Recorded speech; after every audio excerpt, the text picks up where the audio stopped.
Good evening, YouTube. Matt M. Roy back once again. I told you, folks, I told you I was going to try to do another live stream tonight. Even though I'm pretty tired, I figured all of you out there that weren't able to come earlier would really appreciate another one. So here we go. I'm first of all, let me say I'm really enjoying some of these memes that are on Facebook as pertaining to the COVID-19 virus. Things like, you know, the stash of fast food napkins in your glove box? It's their time to shine, folks. Another one is a picture of somebody's house getting TP'd. Looks like a fairly nice house, probably in a Chicago suburb or something. Reminds me of the Home Alone house. Goes, well, this won't be happening anytime soon. And let's see, no toilet paper in Zuni, Virginia. You kind of sensing a little bit of a theme here, folks. Yeah, everybody is going for the toilet paper. I'm telling you, it doesn't really make sense because there are other paper products out there, to be perfectly honest with you. It doesn't really make sense that people are just eyeing the toilet paper at this point, but I guess they got to focus they got to focus on something, folks. How come the liquor stores don't have empty shelves? Are people not realizing that they will be quarantined with their spouses and kids? Yeah, it's a good point. I know when I'm around my parents for too long, I could use a shot or two. Definitely. Most definitely. Busch Gardens to open as scheduled this weekend in Williamsburg. So, if those of you out there eyeing Busch Gardens, you can go this weekend, folks. It'll happen. Don't know if I recommend doing it, but yeah, you can. All right, I think that's enough of the memes right now. So, okay. This is an interesting one. Doctors are now saying that instead of just letting the COVID-19 virus run rampant throughout the United States, unchecked. That's what they were saying first. Is just, you know what? Let everybody get infected who's going to get infected, and just let the virus burn itself out. Now they've stepped back from that and they're saying something totally different. They say, well, we need to contain this as long as possible because what they're hoping is to contain it so it spreads slowly enough to where they can either find a cure for it or a vaccine, or they won't have to worry about it, and spring/summer will do the job for them. Most of you may or may not know that as temperatures warm up, viruses like this tend to die out because the humidity gets higher and the higher temperatures just kind of kill it off. So that's what they're thinking of doing now. Do I necessarily agree with that logic? Maybe not. I honestly think it would be better, especially looking at the time. I mean, this is middle March. We only have maybe at most another 2 or 3 weeks of winter in most places. So, to me, if you let the virus run rampant right now, it may only have another month to survive at most, maybe 2 months in the coldest sections of the United States. But other than that, I honestly think that would be the best course of action. But I am not a medical doctor, so don't take my word as the Bible. This is just one person's opinion. What do we got here? Eric's Variety Channel, George Blakely, and who else is here? Alien Tech. Hello, Matt from everyone. I agree, Eric. Ding from Eric's Variety Channel. Good evening from WW Souls. We got 12 people here already. 13. That's awesome. I can't thank you guys enough. I love doing the vlogs, and I'm going to try to do more of those, but the live streams are something that I've promised to do on a semi-regular basis, and I think I've kept up with that. I'm not perfect. There are nights that I've been too tired, or days that I just got busy doing something else and forgot about them, but I will do my best to keep these live streams going. We had a lot of fun today. As a family, we are not letting this COVID-19 thing get us down. We are still living our lives, as I recommend most of you do out there. We actually went over to Windsor Castle State Park in Smithfield, Virginia.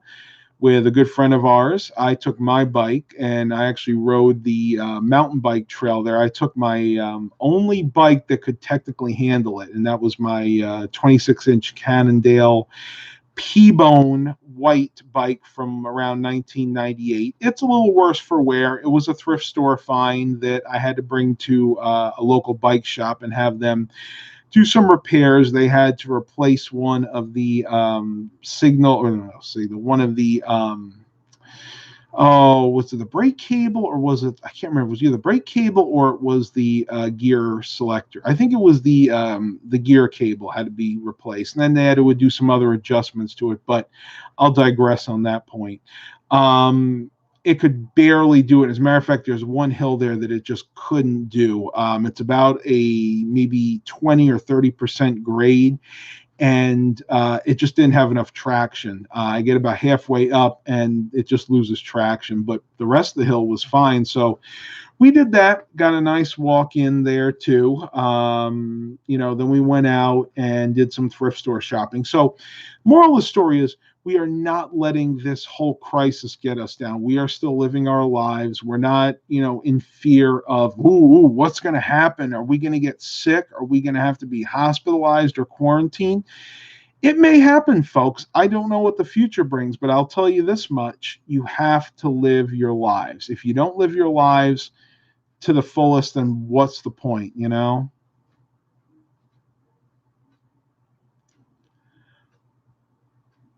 Chet Boulay. I work in the psychiatric hospital in Williamsburg on the geriatric unit, and I am starting to get worried.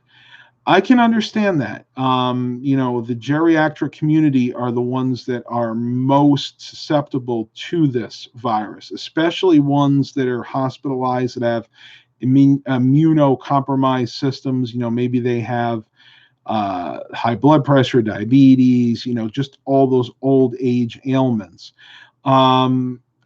But once again, if you are a younger person, somebody who's in good physical health, you really don't have that much to worry. The fatality rate here is very, very low. All right, I'm going to arbitrarily change topics because it's my channel and I can do that, onto something more positive. I haven't done any of these recently, but if you looked at the thumbnail, you might have seen a roses bag here filled to the brim with, well, you probably couldn't tell what it was, but I will tell you what it is. Roses is one of those discount stores that we have here in the area. Very similar to like an Ames or a Maze or one of the old Caldors, depending on where you're from. It's just like a small discount store. And sometimes they'll deep discount other items that are on clearance. And that's what they did today. They had the carts in front. And this was actually in Smithfield. It was a Roses Express, so it was a smaller one than normal. But what I picked up, and I mainly use these to pair with computers that I'm selling, my refurbished computers. I picked up some Bluetooth speakers. These are Bytech brand, the Art of Technology Universal Wireless Speaker. You can see it right there. These were originally $5.99, so they really weren't that expensive, but they were clearanced out at $3. You guys can kind of see that there. Boasts Bluetooth connection, micro USB connector for charging, compatible with most tablets and smartphones, and of course computers too. They always forget that. You can see the speaker in there. Nothing super big. As a matter of fact, it's not even really a stereo speaker. But it'll work. I mean, it's just something so people can hear the computers. When I sell them a computer, they need to be able to hear what they're doing, and it'll work for that price. And I think I bought 4 or 5 different ones. They had some different colors. Just happens to be a black one right there. And then I did pick up a few of these as well. These are not Bluetooth. These are actually, I'm not sure if these are stereo speakers or not. There are 2 speakers in there, but you can see they're these little tiny cube speakers, and they're powered by the USB cable. And these are Extreme Tech brand USB mini speakers with a 3.5 millimeter jack and USB connectivity. I actually like these because they're very, very convenient for most people. You always have an extra USB port or two on your computer, so these will work just fine. I think I spent a total, if I can find my receipt here. Here it is. I bought, let me see, 3, 4, 5, and I spent a total of $16.96. So good deal there. I'd show you the receipt, but it has my credit card information on it. So sorry. Next time I pay cash, I'll make sure I do that. Miss Jimmy goes, nice speakers. Eric's right child goes, I miss Ames. I do too. Though I have to say, my favorite discount store from back in the day was a place called Jamesway, which actually a lot of people never even heard of, unless you lived like in the Northeast. You may never even heard of it. But we always had an Ames and we had a Jamesway. And I'll never forget that the Ames was very good for women's clothes and the Jamesway was better for men's clothes. Of course, being a husky child at the time, I had to go to special stores, usually like Bob's store down in White Plains, to get clothes that would actually fit me. Now I can buy clothes anywhere, which I am so happy about. I'm never going to go back to those days. Free trash speakers. Mr. Jimmy got some Logitechs. Nice. I386, my laptop was making a beeping sound. It is under warranty. I just called and they heard it and said it could be the CMOS battery. Change the battery and beeping stopped. What does it say? Was about to send it in. That's interesting. I've never known a bad CMOS battery to cause beeping, unless that is like an alarm that is warning you that the CMOS battery is low. I would expect it to still even post if the CMOS battery was low. It just wouldn't keep your settings. But yeah, if you were able to do it yourself, that's great. I wouldn't even bother sending it in. Yeah, run the test, but I wouldn't send it in unless there's problems, because I'm going to tell you a quick story. I used to work on the Geek Squad at Best Buy, and I would say a good 80% of the times we had to send laptops in because there were very few things we could do in store to laptops other than upgrading the memory, swapping out the hard drive, and that was all they allowed us to do. So when you send these in, it was not uncommon to have to wait over a month to get your laptop back. So better just to keep it. Now, if something really bad happens, you might be able to find a local warranty company that'll do the work for you. But 9 times out of 10, you got to send it in, and you may be without your laptop for almost a month, or up to a month, I should say. Oh man. Very, very dry tonight. Yeah, I do have the window open. I have to see what the humidity is out there. Just checking Facebook Marketplace real quick. I like to keep tabs on that. You never know what'll pop up. I usually look at it multiple times during the day. And I will reiterate this. I have said this so many times in the past. Out of all my vehicles, I am in love with that Chevy Tahoe. It has its quirks. It's a 24-year-old vehicle. It's a GMT 400, which in and of itself means it's a great vehicle. But I've had to do very little work to that, and we took that today. That thing does everything I ask it to do and more. And I have to say, even as old as they are now, I mean, the newest GMT 400 being a 99, so that's 20 years old now, they are still rock solid vehicles. Very few of them in junkyards either, and a lot of them are still on the road. That's when GM knew how to make vehicles, and they knew how to make them well. Didn't have all of this complex computerized technology that drives people crazy. Quirks and features. Quirks and features. Although mine doesn't have a lot of features. Mine's the LS, luxury sport, so it doesn't have like rear air conditioning, heated seats. It has cloth seats. It didn't have like the optional CD player accessory, although that might have been like a cassette deck. I don't know if the CD player came in the radio and then underneath was like a a Pilot cassette player or the other way around. But either way, I still love it, and I have no plans on getting rid of that.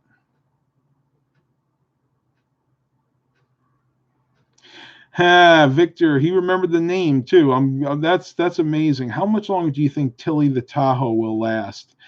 I don't know, but I'm hoping to get at least another 50 to 80,000 miles out of it. I wouldn't be surprised. I may have to do a transmission between that time, although the one that's in there now is original and works perfectly fine. I would definitely expect to have to do a tranny rebuild maybe within the next 50 or 60,000 miles if I keep it that long, which I probably will.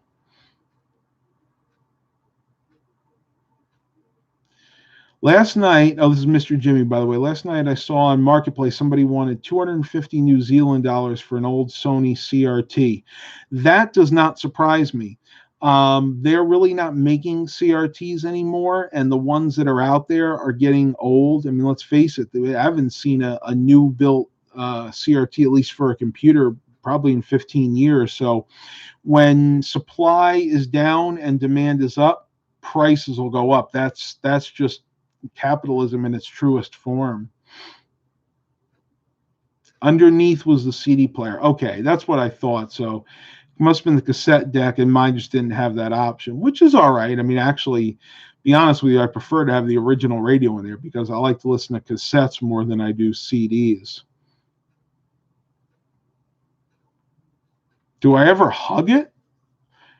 I don't know if I'd ever hug a vehicle. I mean, you use a vehicle, you may like a vehicle, you may go as far as to say you love a vehicle. I mean, I know a lot of guys would go that far, and I don't think I'm in love with my vehicle. Like, I'm not romantically in love with it. I love the fact that it's a reliable vehicle that gets me from point A to B. It may not be the most beautiful thing in the world. I love the fact that I don't have a car payment that I have to worry about. I have those three vehicles that are free and clear. I don't owe any money on any of those vehicles. The Tahoe is paid off, the LeSabre is paid off, and my Yukon is paid off. That being said, you still have maintenance costs that are involved with owning three vehicles. I don't have any plans to go back to a car payment in the near future. Now, things can change. I don't know what the future brings. I mean, let's face it, we're never promised tomorrow. We never know what's going to happen. So, excuse me. There may be a time in my life down the road where I will revisit the car payment phenomenon, but I didn't like it, folks. I don't like giving money, as Dave Ramsey, I don't like giving money to big banks that I don't have to. And even with a good credit score for a used car loan, you're still looking at minimum 5.5 to 6.5%. That's a lot of money, folks. I mean, when you consider, like, on a $10,000 vehicle, which my Chrysler Town & Country was, that was like an extra $3,000. So the moral of the story is, I always say, if you have a rudimentary knowledge of vehicles and how to repair them, you are better off buying a $3,000 to $5,000 vehicle for cash than you are financing a new or a used vehicle. I would never buy a brand new car. I'm sorry. I don't ever see a point in my life that I'd ever do that. I would never recommend anybody do that. It's insanity. Because the second you drive that vehicle off the lot, you've lost 20 to 30% of its value. Look at Auto Auction Rebuilds with his, what was it, the Corvette that he had? It was a Stingray, but anyway, he paid, I think it was $60,000 for it, and he's having all kinds of trouble with it. It doesn't even have 20,000 miles on it. And he wants to trade it back in. He actually wanted to get it replaced under the Lemon Law, which he's still trying to do, but that's still pending. But the dealership said the only option he had was to trade it back in. Did you know they were only going to offer him $45,000? I think, no, $42,000. So he would have had to take a $28,000 bath on that vehicle. I wouldn't do it, folks. I'm sorry.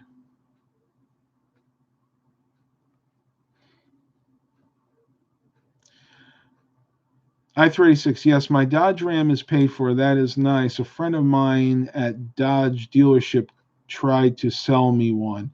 Yeah, you're better off driving that paid off vehicle all the time, every time. Jonathan Grinnell, they just started closing the schools around my area. Sadly, I feel bad, the tech stuff, since I had to work for them, and they can't drive anything done with over, what, 1,000 help desk tickets. Unbelievable. For the tech stuff since I tried to work, and they can't get anything done with tickets. Yeah, and it's just only going to get worse, honestly. I mean, a lot of businesses are closing because of that. Now, a lot of people can work from home, but if you're a teacher or a first responder, it's not possible.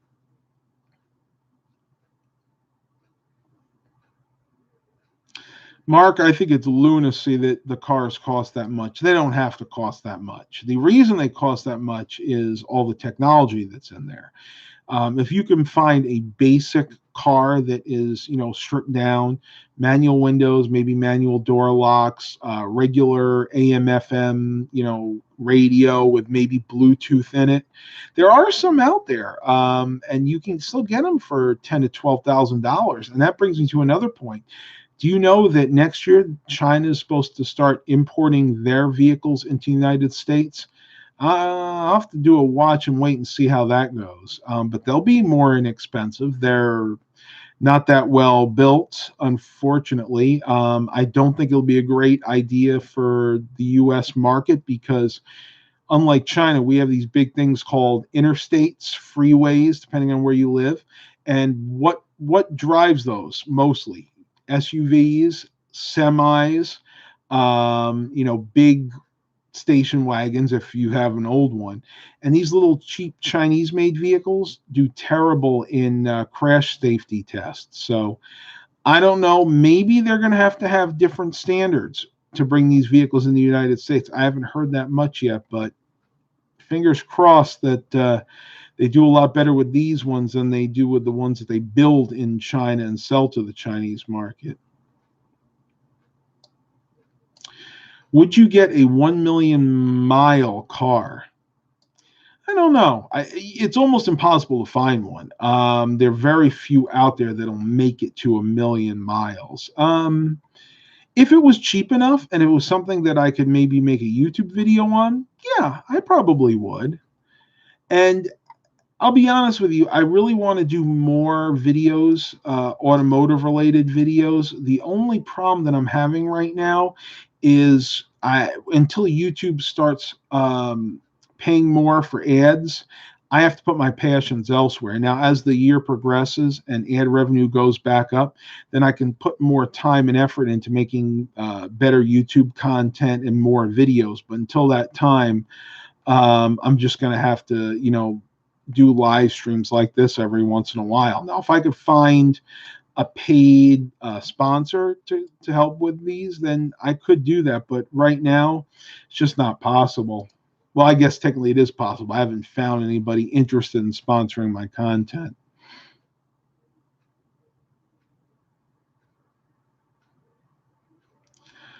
Jonathan Grinnell, I was wondering if you were a mechanic and you had a bunch of engines and parts for one car, wondering how long it will last you.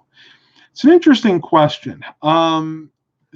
Theoretically, any car is repairable, but you have to factor in the time and the money it takes to keep an older vehicle on the road. There's a point of what we like to call a point of no return, where the money you have invested into the car is more than the value of the car. And when that occurs, you need to tell yourself, okay, I have to stop right now. I put more money into this vehicle than it's worth. So I'm just going to enjoy it. I'm going to drive it conservatively. And, the next big thing that breaks on it, it's time for the junkyard. Now, I've had issues with that in the past because I do like my cars, but generally I've never actually driven a car into the ground. In other words, I've never driven a vehicle to where its next stop was the junkyard. I've always sold them on. A lot of times, by the time I sold them on, they were pretty much worn out. But there's always somebody out there willing to buy them. And worst case scenario, yeah, you can sell it for scrap, and you might be able to make $300 or $400 for a car, maybe $500, $600, $700 for an SUV. But one thing you always want to remember: cut off the cat, remove the cat before you sell it, because they alone can be worth $200 to $300. Again, depending on the vehicle. I have seen Eclipse audio systems, Mark. I don't think I've ever actually heard one. Most of mine had Delco radios. Matter of fact, the Tahoe would have had a Delco radio, an AM/FM cassette originally, but it was replaced when I got it. The Yukon has the factory Bose head unit, which is now fixed. Thank the Lord. And the LeSabre still has its factory Delco unit as well. I36. I have sent a few to the junkyard, sold one to someone for $500. That's perfectly fine too. A lot of people out there will be willing to buy your old vehicles as parts cars, and yeah, nothing wrong with that. I mean, one man's trash is another man's treasure. That is 100% true, even to this day. Wow, awesome news. One of my teachers had coronavirus. She was on CNN. I'm not going to sugarcoat it. It is scary. It's something that we have to be careful of. But again, we still have to live our lives. Don't live your lives in fear. Live your lives like you normally would. Go about your daily routines, and chances are you're going to be fine. Thank you, Mark Covington, $2 super chat. Remember, super chats are always appreciated.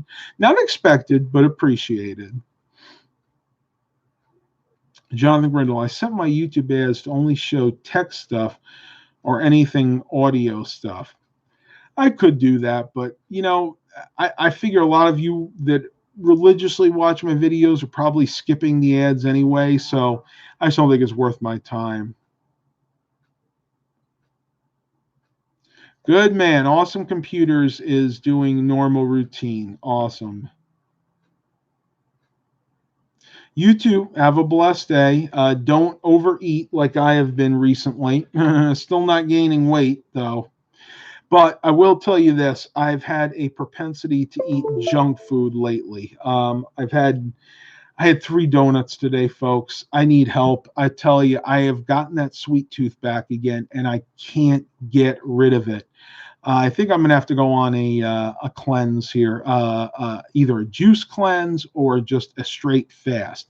Let me know what you guys think. Do you want to see me do a straight fast, or would you rather see me do like a juice cleanse or something like that?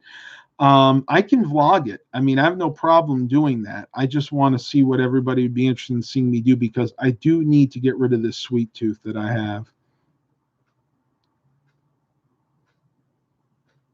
Oh, that's sweet. Mark coming and said, "You're like a bro to me." Thank you. I always appreciate that. Words of encouragement go really far for a lot of people.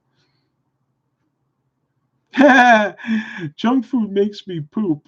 Okay, yeah, I can see that.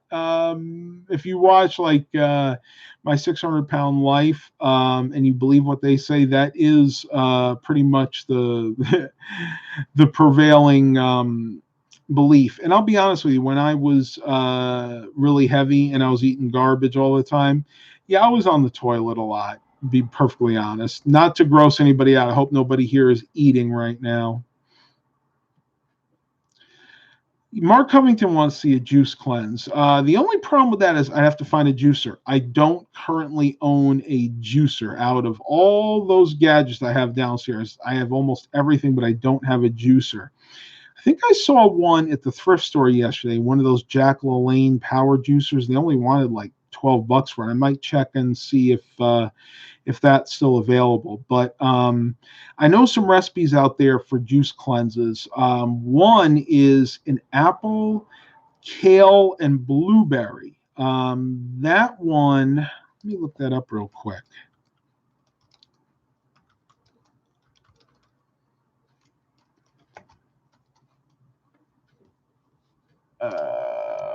Here it is. Kale smoothie recipe.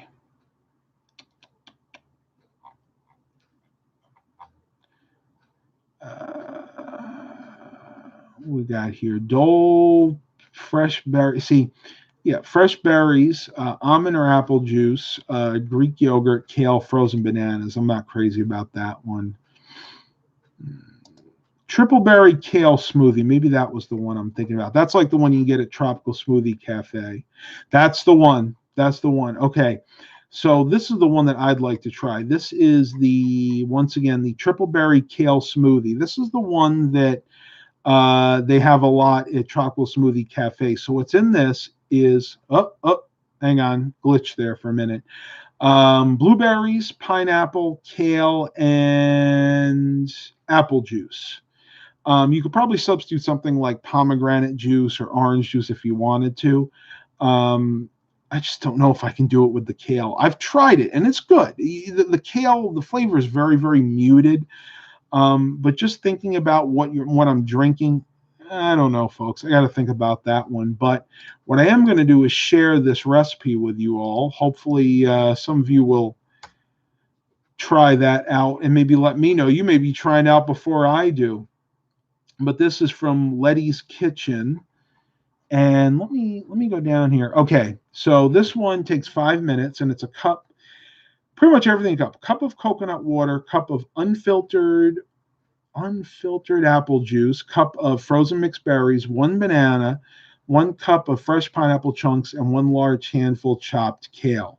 Long stems removed and discarded, and then 2 tablespoons of ground chia seed. I would keep the chia seed out because that would get stuck in my mouth. That would get stuck in my teeth. But everything else actually sounds really good. But yeah, I mean, that's a smoothie that I have actually had from Tropical Smoothie Cafe. If I remember correctly, that's almost the exact same recipe. This is Mark Covington. The prices on smoothies at Tropical Smoothie Cafe vary. Sometimes you get the coupons on the merchant mailer, and I've seen them as low as like $3 for that, but generally I think they're like $5.99, $6.99, $7.99. It's been a while since I've been there, so I'm not 100% sure. Mr. Jimmy says, sounds young. Right now I can only drink smoothies and couple of soups. Been sick all last week. Well, that's one way to lose weight. I'm sorry that you're not feeling well, but take it as a positive. I'm sure you're losing weight. Just watch the Super Size Me film again. That will put you off junk food for a while. WW Souls. Yeah. I mean, I have not been eating fast food. I've religiously given up fast food, but I've had some of the donuts. And see, I want to be careful the way I say this because I've said in the past that I'm giving up all things that are bad for you, but that's not really the case. There are certain things that I have to incorporate back into my diet because if I don't, then I get bound up and I can't take a poop. I'm going to be perfectly honest with you. When you eat stuff that is only healthy for you, you don't get a lot of the fats that you need in your diet that keeps everything going. So everything in moderation is okay. My only problem is being an obsessive compulsive person in almost every aspect of my life. Moderation just usually isn't a possibility for me. All right, folks, that's it for tonight. Thank you for coming. So we got an hour's worth of live streams in. Please continue to like and subscribe. Remember to stay safe out there. Be prepared, but don't be panicked. And as always, have a blessed day, everybody.